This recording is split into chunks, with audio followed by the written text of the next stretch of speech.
Hindi mo akalain pero totoo may curling team na ang Pilipinas at hindi sila basta-basta. Bit-bit nila ang tapang na sumubok sa sport na hindi natin karaniwang nilalaro. Pero pinatunayan nila kahit anong arena, kaya ng Pinoy pumasok at manalo. Yan ang sinasabi natin, partner, no? Curling team natin, Philippine Curling Team.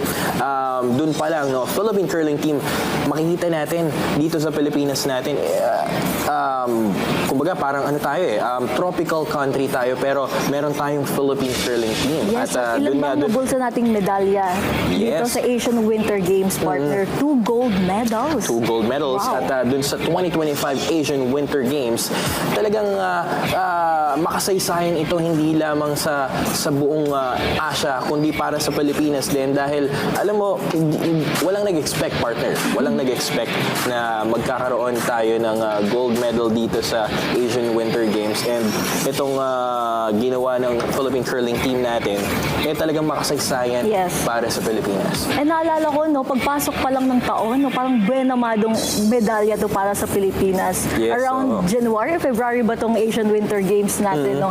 And not just gold, partner, tinalo lang naman natin ang mga front-runner countries like China, Japan. Yes, South Korea. And ano to speaking of makasaysayan, ito yung country's first ever winter sports medal, di ba? So, the first for a Southeast Asian nation na makakuha ng medalya sa ganitong klaseng event. And with the performance of our Philippine curling team, no, nagkaroon nga ng chance na sasabak sa qualification para sa 2026 Winter Olympics, partner. At hindi lang yan, no, men's natin nanalo ng gold, pati rin yung women's natin. No? Talagang doon natin makikita yung kung gaano kagaling talaga ang Pilipino kahit na sa sport na hindi natin karaniwang nilalaro. No? Talagang maganda ito. At nung na-interview nga natin dito si Sir Alan Frey, nung nakaraan, grabe yung mga sakripisyo, yung mga bagay na hindi niya, parang in-skip niya para makapaglaro dito. Kasi ang dami niya ring mga marami rin siyang mga kumbaga parang pangarap sa karera niya bilang atleta, no? At gusto niya nga rin itong makapasok sa magaganap na 2026 Winter Olympic Games, no? Sa Milano and Cortina. Abangan natin yan. And partner, no, meron din tong long-term impact na with this when nagbigay ng incentives ang ating government na mas nakilala itong sports na to sa Pilipinas. Isa yan patunay, no, partner, na talagang napakaganda na ang support system ng gobyerno natin para sa Philippine sports. No? Talagang hindi na nila left out yung mga iba nating mga sports na hindi karaniwang nilalaro, mga hindi karaniwang sikat. No? Kumbaga dun sa mga kumpara dun sa mga mainstream sports natin like basketball, volleyball, di ba? So, maski yung mga ganitong klaseng sport, kahit wala tayong sport dito sa Pilipinas na gano'n, binibigyan na rin ng pansin at binibigyan na rin ng mga suporta ng gobyerno. Tsaka malaking karangalan itong pagkapanalo nila, no? Kasi maraming tao na nalaman na meron palang gantong klaseng sports nung nanalo sila. Meron pala tayong ganyan, knowing na we live in a tropical country, partner. No? Pero ito nga, Paolo, isa rin sa pinakamalaking statement wins ngayong 2025 ang T1. Muling naghari sa League of Legends World Stage.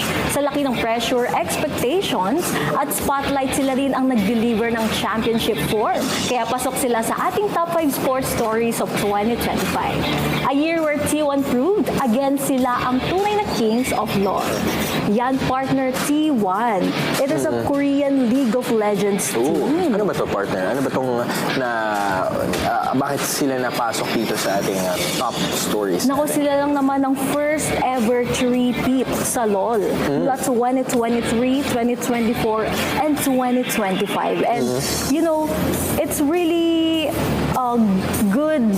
It's really, achievement, no? Kasi nagsiset sila ng global standards kung paano maging world class. And knowing na itong panalo na to, makita ng ating mga Pinoy, esports players, nagiging inspirational ito. Inspiring ito sa kanila. What was 사실 기록보다는 on the line for you? 경기가 너무 재밌어서 그런 부분에서 만족하고요. 그리고 KT가 워낙 또 오늘 잘하는 모습을 많이 보여줘가지고 좋은 경기를 했다는 게 중요하고 뭐 우승을 저희가 하기는 했지만 같이 경기해준 KT한테 저는 더 좀 감사함을 보내고 싶습니다. Yun nga, sabi mo na tumatak sila, no? Gumawa sila ng kumbaga parang tuldok, no, na standard para yun yung magiging gagayahin ng mga susunod na henerasyon ng mga League of Legends players natin sa mga susunod pa na tournaments and competitions. Pero bukod sa T1, naging makulay din ang kampanya ng Team Liquid Philippines, mapalocal man o international stage, no?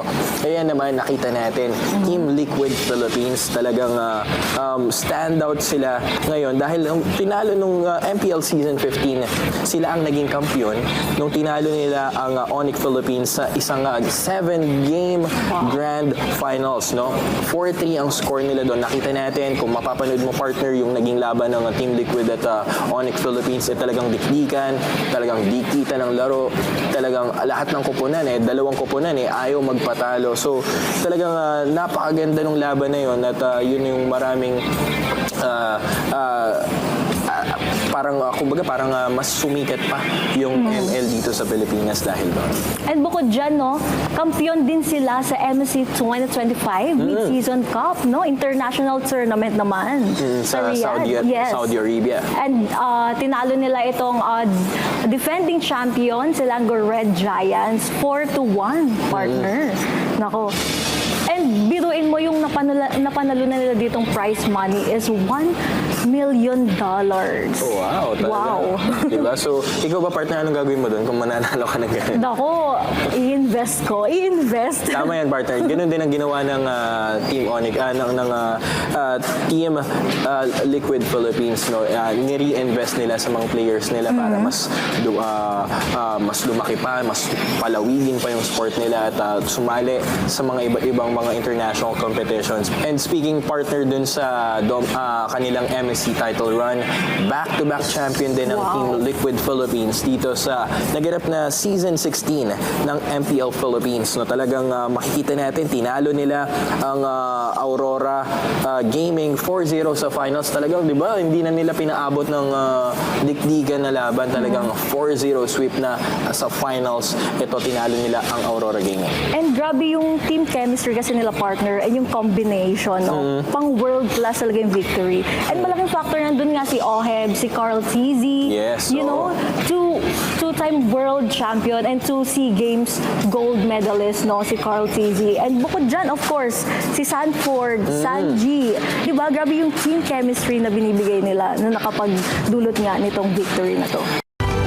How are you feeling right now? Finally complete trophy cabinet. Kompleto na silang lahat.